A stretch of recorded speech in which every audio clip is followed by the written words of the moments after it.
서삼릉은 경기도 고양시 덕양구 원당동에 위치하며 조선 왕조의 왕릉, 11대 준종의 계비 장경왕후의 희릉, 12대 인종과 인성왕후의 효릉, 25대 철종과 철인왕후의 예릉이 조성되면서 삼릉이 한양의 서쪽에 있다하여 서삼릉이라는 명칭을 얻게 되었다고 합니다.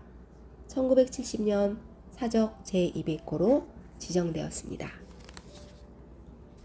철종의 예릉은 원래 중종의 능이었으나 중종의 계비 문정왕후가 중종을 자신의 곁으로 모시고자 강남구 현재의 정릉으로 이장한 이후 철종의 예릉이 조성되었습니다.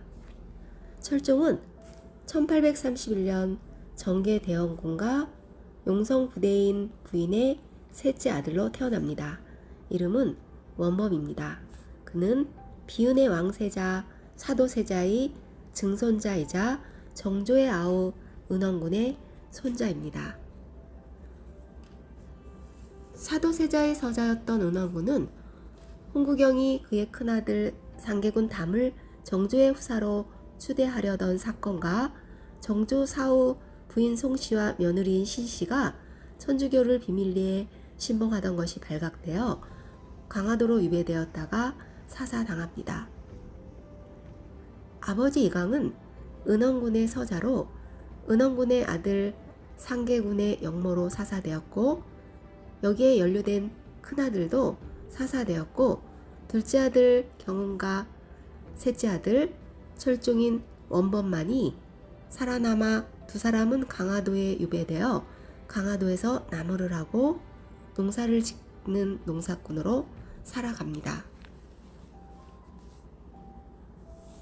그렇게 조용히 강화도에서 살던 원범이 19살이 되던 해 1849년 헌종이 23세의 젊은 나이로 후사 없이 사망하자 안동김씨들은 자신들의 권력을 유지하고 지위를 더욱 공고히 하기 위해서 헌종의 칠촌 아저씨뻘이 되는 강화도령 원범이 가장 적당하다고 판단하여 원범에게 왕통을 이으라는 교지를 내립니다.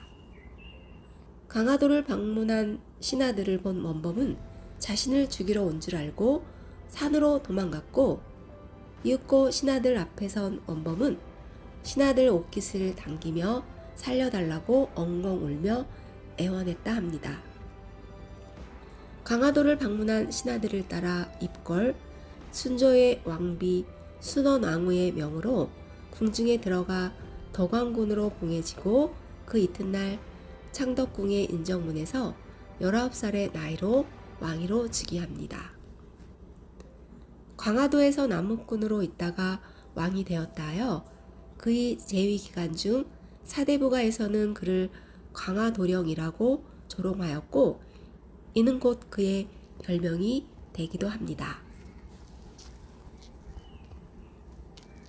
철종은 순조의 양자 자격으로 왕위에 올랐는데, 즉위 직후 순원왕후가 수렴 청정을 하였고 실권은 안동 김씨에 있었습니다.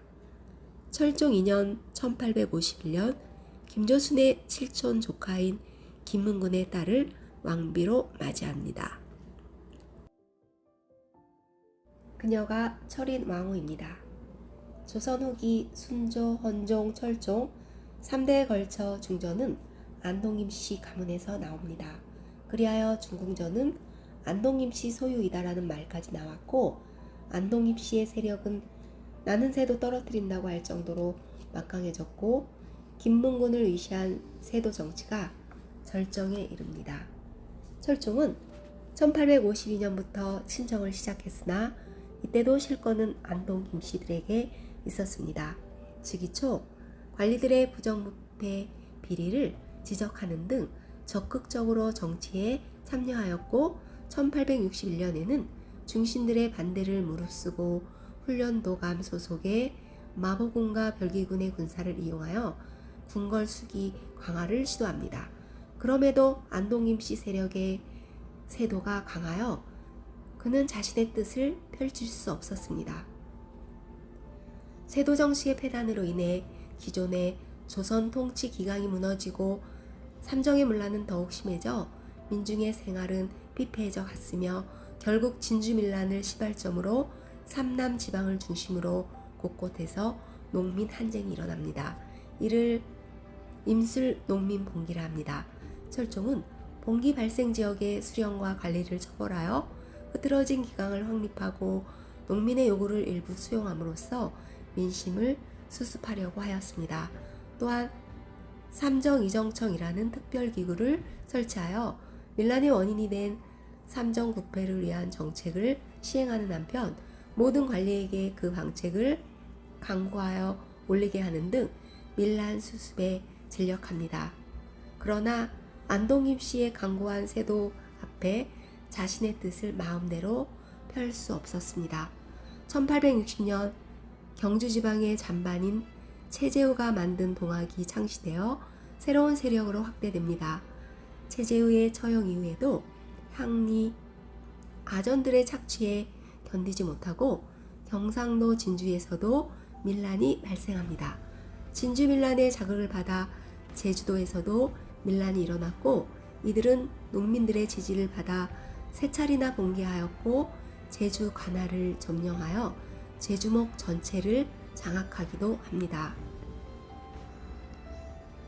철종은 각종 밀란 속에서 나름대로 민심을 수습하려 했으나 안동임 씨의 세도 정치 속에서 자신의 뜻을 마음대로 펼 수 없다는 것을 깨닫고 주색을 가까이 하여 건강이 급속도로 쇠약해져 1861년 이후에는 거의 병석에 눕다시피 합니다. 그는 조정에서 연회나 만찬할 때 뻐꾸기 소리를 들으면 달려나가 슬피 눈물을 흘리는 일도 종종 있었다 합니다. 1864년 제2 14년 만에 33살의 나이로 창덕궁 대조전에서 승하하십니다. 철종 역시 후사가 없이 사망합니다.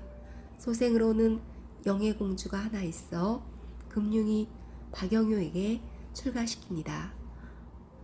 안동임 씨의 세도 속에서 나름 개혁을 추구했던 철종과 철인왕후, 그 뜻을 펼치지 못한 채 이곳 예릉에 잠들어 계십니다.